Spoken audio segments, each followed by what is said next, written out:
Hi guys, welcome back to our channel. இன்றைக்கி நான் கொஞ்சம் வெளியில் கிளம்புறேன். எங்கே போகலான்னு பார்க்கலாம் வாங்க. ஃபஸ்ட்டு வந்து வெளியில் கிளம்புறதுக்கு முன்னாடி தலை வாரிக்கலாம் அப்படின்னு சொல்லிட்டு கண்ணாடி முன்னாடி போய் நின்றேன். ஆல்ரெடி நான் வந்து குட்டி கிளிப்பு வச்சு வந்து மாட்டி வச்சுருந்தேன். அதுக்கு மேலோடி லைட்டாக தலை சீவிட்டு போயிடலான்னு சொல்லிட்டு இப்படி பண்ணேன். செட் ஆகிடுச்சி. அந்த மாதிரி ஆடில் வர மாதிரி லைட்டாக தலையை வாரிட்டு கிளம்பியாச்சு. எங்கே போகிறேன் அப்படின்னு சொல்லிட்டு பார்க்குறீங்களா? இன்றைக்கி வந்து பிரதிக்குட்டியை வந்து ஸ்கூல்லேருந்து கூப்பிட்றதுக்கு தாங்க போக போகிறேன். பக்கத்தில் தான் ஸ்கூல் இருக்குது. அதனால் பெருசாக மேக்கப் எதுவும் வேண்டாம். வாங்க செப்பலை போட்டுக்கிட்டு கேட்டை ஓப்பன் பண்ணிவிட்டு போயிடலாம். எப்போதும் பிரதிக் அப்போ தான் அவனை கூட்டிகிட்டு வருவாங்க ஆஃபீஸ்க்கு போய்ட்டு லஞ்சுக்கு வரும்போது. இன்றைக்கி வந்து அவங்களுக்கு வர முடியாது, லேட் ஆகும்னு சொன்னதுனால நான் போய் கூப்பிட போகிறேன் தம்பியை. இப்போது வந்து நான் பிரதிக்குட்டியை கூட்டிகிட்டு வந்தாச்சு. கூப்பிட்டு வந்து நைட்டியை போட்டாச்சு.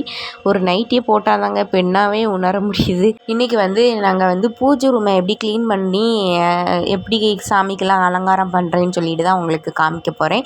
இந்த வீடியோ எடுத்துகிட்டு இருக்கும்போது சங்கடகர சதுர்த்தி அன்றைக்கி தான் நாங்கள் இந்த பூஜை ரூமெல்லாம் க்ளீன் பண்ணிவிட்டு அப்புறம் சாமிக்கு வந்து நெய்வேத்தியம் படைச்சி சாமி கும்பிட்டோம். இப்போ இங்கே பூஜை ரூம்லலாம் ஃபுல்லாக அந்த புகைல்லாம் பட்டு மேலெல்லாம் கரியாக இருந்தது. அதெல்லாத்தையும் நல்லா சோப்பு தண்ணி வச்சு துணி வச்சு நல்லா தொடச்சி எடுத்துகிட்டு அதுக்கப்புறம் நம்ம விளக்கெல்லாம் தேய்ச்சி வச்சுட்டு பூஜை ரூமெல்லாம் க்ளீன் பண்ணிடலான்னு சொல்லிவிட்டு அதை தான் க்ளீன் பண்ணிகிட்ருக்கேன். என்னடா இது அவங்க வீட்டு பூஜை ரூமில் வந்து பல்பு பர்ஸு அது இதுன்னு இருக்குது அப்படின்னு சொல்லிட்டு பார்க்குறீங்களா?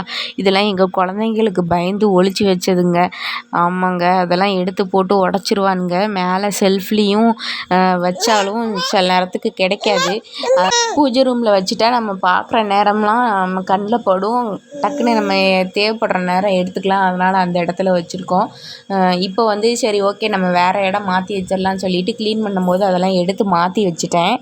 நீங்கள் யாரெல்லாம் உங்கள் குழந்தைங்களுக்கு பயந்து பூஜை ரூமில் என்னெல்லாம் ஒளிச்சு வைப்பீங்கன்னு சொல்லிட்டு கமெண்ட் பண்ணுங்கள். விளக்குக்கு சாமி ஃபோட்டோக்கெல்லாம் சந்தன குங்குமம் பொட்டு வச்சுட்டு அதுக்கப்புறம் பூவெல்லாம் வைக்க ஆரம்பித்தாச்சு. நெக்ஸ்ட் டைம் வந்து வால் ஸ்டிக்கர் ஏதாவதும் வாங்கி ஒட்டி வைக்கலாமா அப்படின்னு சொல்லி பார்த்துட்ருக்கேன். ஏன்னா வந்து அந்த ஊதுபத்தி வைக்கிற புகை எல்லாமே அதில் போய் படிஞ்சிருது. அப்புறம் வந்து கீழேயும் வந்து அந்த பத்தியோட சாம்பல் விழுந்து அந்த இடம்லாம் கருப்பாக இருக்குது. அதெல்லாம் நம்ம ஸ்டிக்கர் ஒட்டிட்டோன்னா ஈஸியாக தொடச்சி எடுத்துடலாம் அப்படின்னு சொல்லிட்டு பிளான் பண்ணியிருக்கேன். அந்த ஐடியா ஓகேவா இல்லை வேண்டாமான்னு சொல்லிட்டு அதையும் சொல்லி கமெண்டில் சொல்லுங்கள்.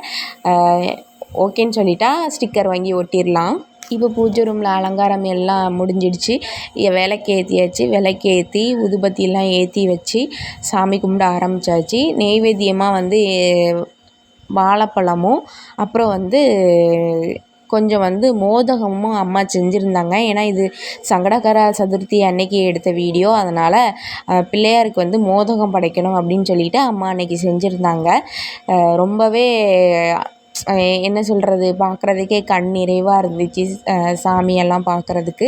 அப்புறம் வந்து பிளேட்டில் மஞ்சள் குங்குமம் மஞ்சள் கயிறு பூவு காசு அட்சதை எல்லாமே போட்டு அதையும் சாமி கும்பிட்றதுக்காக வச்சுருந்தேன். ஒவ்வொருத்தங்க வீட்லேயும் ஒவ்வொரு விதமான வழிபாடுகள் இருக்கும்.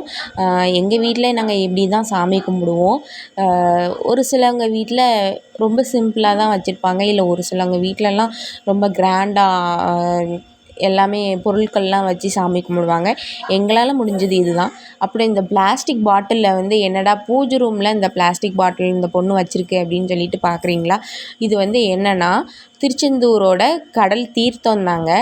ஊரில் நாங்கள் திருச்செந்தூருக்கு போயிருக்கும்போது நாங்கள் கடல் தீர்த்தம் வச்சுருந்தோம். அதை அப்படியே ஊருக்கு கொண்டு வந்தாச்சு.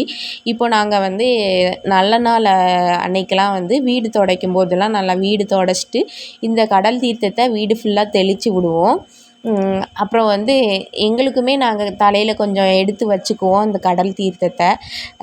ரொம்ப ஒரு புனிதமான தீர்த்தம்னு சொல்லலாம். நீங்களும் எப்போமாவது கோயிலுக்கு போனீங்கன்னா இந்த தீர்த்தம் எடுத்துகிட்டு வாங்க.